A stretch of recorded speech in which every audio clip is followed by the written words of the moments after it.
El 6 de enero de 1569, el cardenal Juan Ángel de Médicis, coronado papa, recibía el nombre de Pío IV.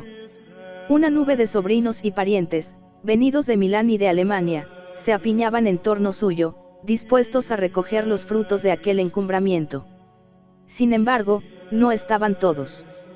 Faltaba uno, Carlos, el que más hubiera alegrado el corazón del nuevo papa en aquel día de regocijo. Carlos amaba a su tío y veía en él la esperanza de la familia. Puesto que mi buena suerte, le escribía 2 meses antes, ha querido unirme con vuestra señoría ilustrísima por los lazos de la sangre, más que por mis méritos, haré cuanto pueda para hacerme digno de ese honor. Pido al Señor que os conserve largo tiempo, pues sobre vos reposa la grandeza de vuestra casa. A pesar de esto, Carlos no se apresuraba a venir a Roma. Mientras el estruendo de las aclamaciones atronaba la ciudad, él continuaba allá lejos en su castillo de Arona, administrando las tierras que su padre le había dejado en aquel rincón de la Lombardía y gozando de la luz de los tramantos invernales sobre los altivos cabezos de los Alpes y la serena superficie del lago Mayor. Un llamamiento expreso de Pío IV, fechado el día siguiente a la coronación, disipó aquella reserva, en la que se veía ya un gran carácter. Los favores iban a llover sobre él, y con los favores, los trabajos. En Roma decían que era el ojo derecho del Papa. A los 2 meses era protonotario, cardenal, arzobispo de Milán y secretario de Estado. Jamás el nepotismo había tenido un acierto semejante. Frente a los partidos que dividían la curia y el colegio cardenalicio, Pío IV había querido buscar un confidente seguro y un colaborador activo, y esto es lo que va a proporcionarle la abnegación sin límites, la diligencia perseverante y la inagotable paciencia de su sobrino. Sin embargo, en los círculos cortesanos su nombramiento fue casi una decepción, tal vez por la fama de austeridad que había precedido al nepote, tal vez porque había pocas probabilidades de influir sobre el pontífice por su medio. No tenía la menor apariencia de aquel tipo del nepote del Renacimiento. Su mismo exterior, ni atraía por su hermosura, ni infundía respeto por la majestad. Iba a cumplir 22 años, aún no se habían precisado los rasgos de su fisonomía. Una tela de este tiempo nos le presenta de rostro imberbe, alta frente, nariz bien desarrollada y ojos abiertos de par en par a la vida. No era un espíritu brillante, y por naturaleza se sentía impelido a esconderse y ocultar su talento. Esta timidez se aumentaba con un defecto de su lengua, que le hacía precipitarse al hablar, y que, a pesar de los esfuerzos, nunca logró dominar por completo. Su misma reserva podía achacarse a cortedad por la malicia de los cortesanos. En los comienzos de su carrera, los diplomáticos le presentan como un hombre bueno y piadoso, pero poco apto para la vida. Requesens decía, escribiendo a Felipe II, es el hombre del mundo de menos espíritu y acción para tratar negocios. Pronto pudo verse que estas apreciaciones eran prematuras. Los que trataron a Carlos más de cerca afirman que poseía un juicio claro y un agudo entendimiento. Lo incansable de su meditación suplía lo que tal vez le faltaba de rapidez en la concepción. Su tenacidad le permitía considerar todos los aspectos de un negocio importante durante 6 horas seguidas sin fatigarse. Esta energía fue, juntamente con la piedad, el rasgo distintivo de su carácter desde los más tiernos años. Vástago del antiguo linaje nobiliario de Arona, Carlos Borromeo pasa a los 14 años por las aulas universitarias de Pavía sin contaminarse con las licencias de la vida estudiantil. Desde entonces dispone de sí mismo, con entera independencia de la tutela de su padre, el conde Gilberto. Estudia Derecho, según la tradición familiar, administra las rentas de una abadía, que posee desde los 12 años, gusta poco de expansiones amistosas, se esconde en su habitación huyendo de las pendencias y diversiones de sus camaradas, reza diariamente las horas como se lo había aconsejado su padre. Sus compañeros no han descubierto en él una inteligencia extraordinaria, pero su profesor Francisco Alciato puede hacer esta profecía en el momento de darle la borla de doctor inutro que jure, Carlos emprenderá grandes cosas y brillará como una estrella en la iglesia. Ya entonces pueden adivinarse las dotes de gobierno y administración del futuro reformador. Lleva la dirección de su casa, vigila a sus servidores y despide al ayo que le había dado su padre, porque ni siquiera sabe mandar.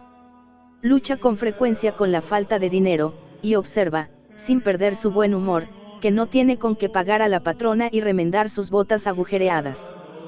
Pierde a su padre cuando no ha cumplido aún 20 años, y desde entonces se encarga de gobernar a la familia y de administrar la hacienda. Tal era el hombre a quien Pío IV entregaba el cargo más delicado de la corte pontificia. Carlos se entregó a los negocios con toda la energía propia de su temperamento. Uno de sus familiares escribe que apenas le quedaba tiempo para comer y dormir tranquilamente.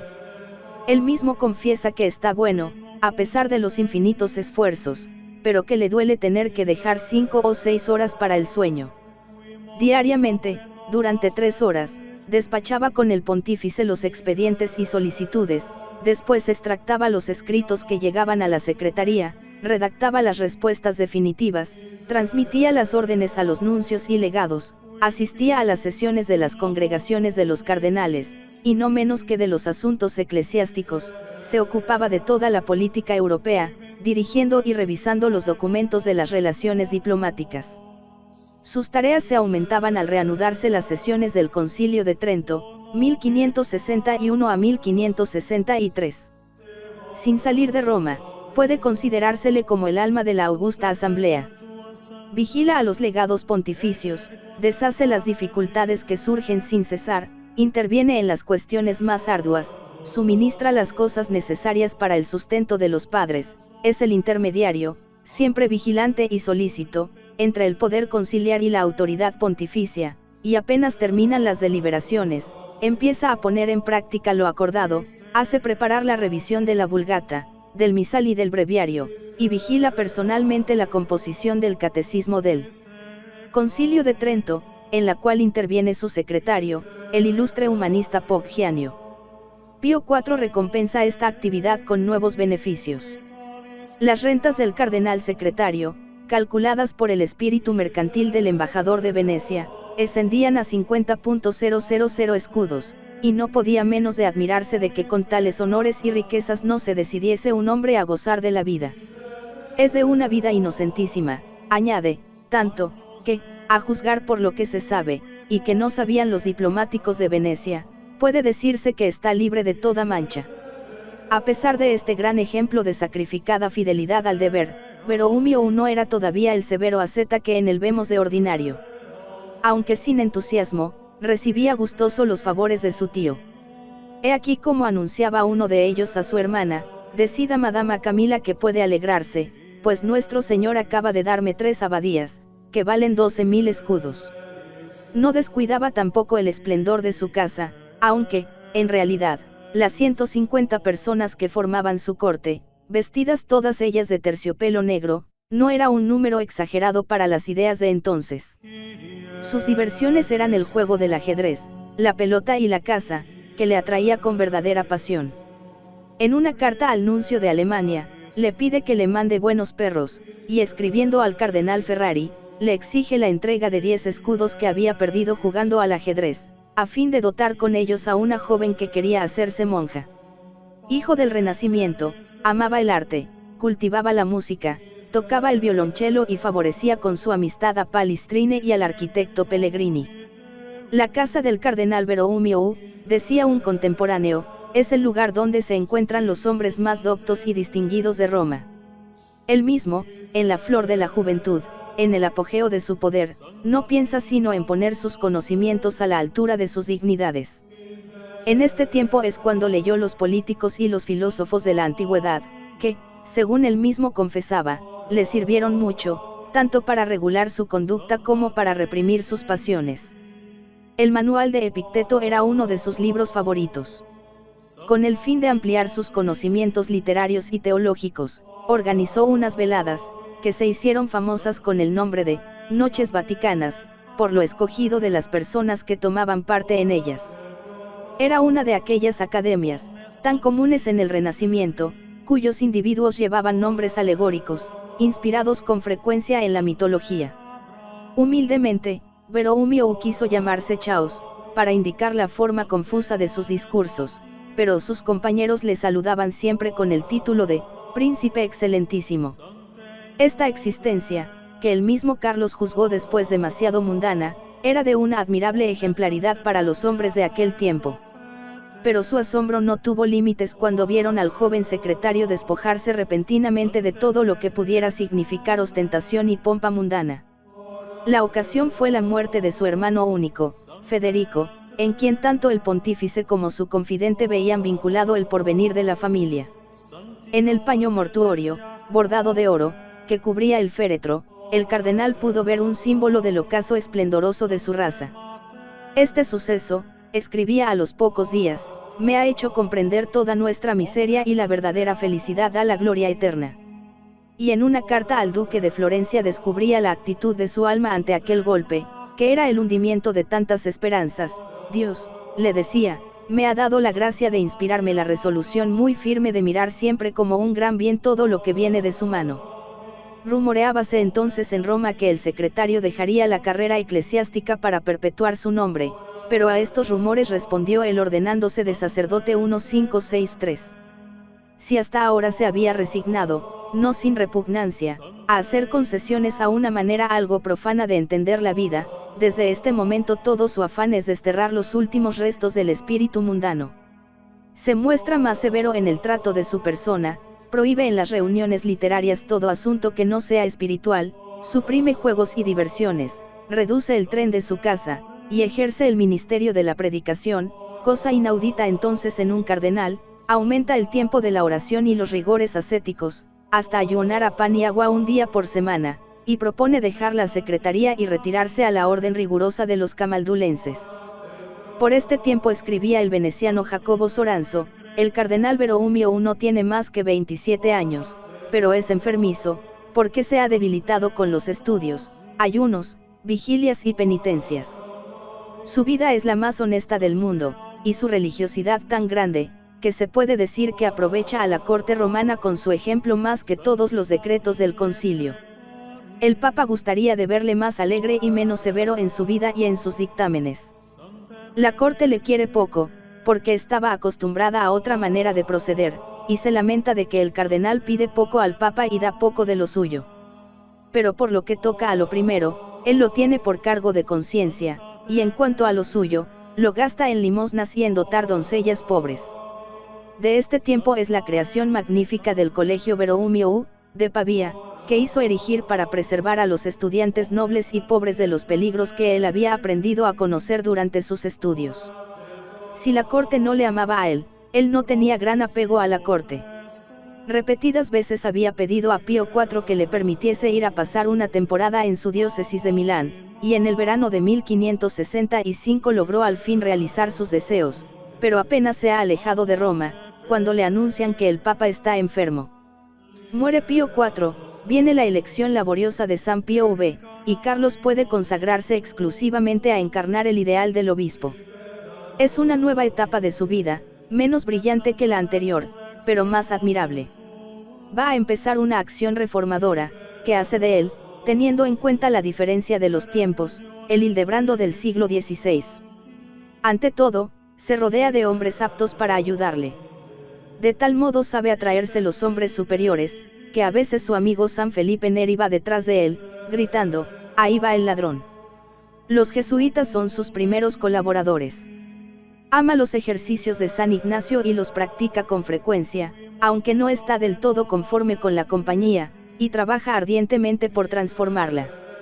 Su acción empieza desde el momento de su entrada en la diócesis, reúne 6 concilios provinciales y 11 sínodos diocesanos, en los cuales persigue metódica y perseverantemente la aplicación de todos los decretos del Concilio de Trento, funda los seminarios para formación de un sólido clero secular, recorre en persona todas las regiones sometidas a su jurisdicción episcopal, llegando hasta la parte suiza de su archidiócesis para levantar el espíritu de los cantones católicos, toma parte en la publicación del breviario y del misal, se multiplica en obras maravillosas de caridad y en actividades increíbles, que hacen de él uno de los tipos más acabados del hombre de acción que ha tenido la Iglesia.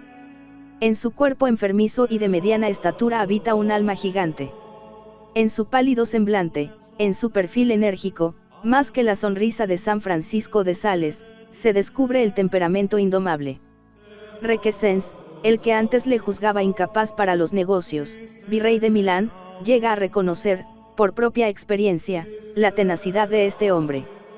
Los conflictos de jurisdicción son frecuentes, pero, después de largas luchas, el arzobispo gana la causa en Roma y en Madrid.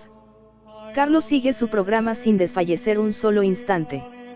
Se le llama testarudo e intransigente, pero él repite aquello que decía a poco de ser nombrado secretario de Estado: no conviene desanimarse por las habladurías de gentes que siempre tienen en la cabeza imaginaciones nuevas.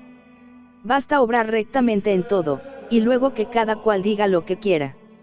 La reforma avanza, reforma del pueblo, clero y de los monjes. Las monjas no pueden resignarse a colocar rejas en los locutorios, según lo preceptuado por los padres de Trento, pero él las manda poner en toda su diócesis.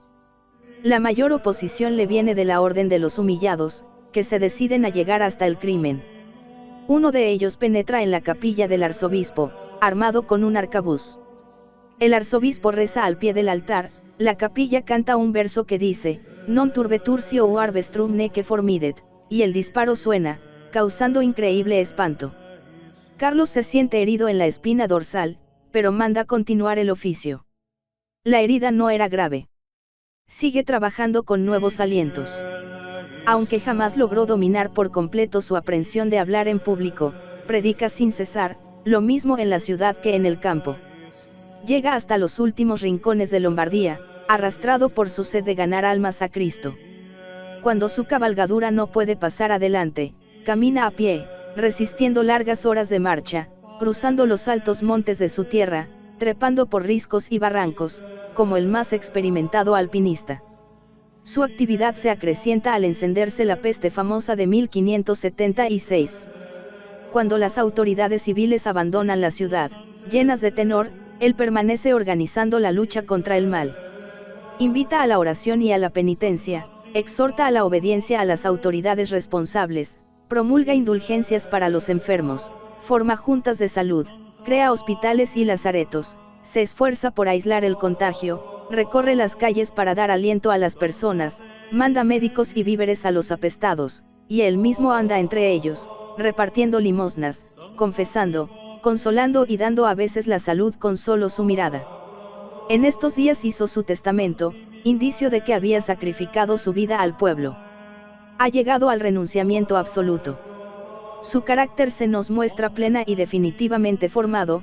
Podía pasar días enteros, con sus noches, estudiando y escribiendo, siempre en pie, dando audiencia, predicando y meditando, sin apariencia ninguna de desequilibrio en su sistema nervioso. Su sueño se prolongaba rara vez más de 4 horas, y en cuanto a la comida, le sucedía con frecuencia no acordarse de ella, abrumado por las ocupaciones. Frugal siempre, al fin de su vida se contentaba con pan, agua y legumbres secas, lo cual no le impedía tomar parte, durante su viaje por Suiza, en los espléndidos banquetes de los grandes señores, y propagar la reforma católica entre los vasos espumosos y al calor de los brindis.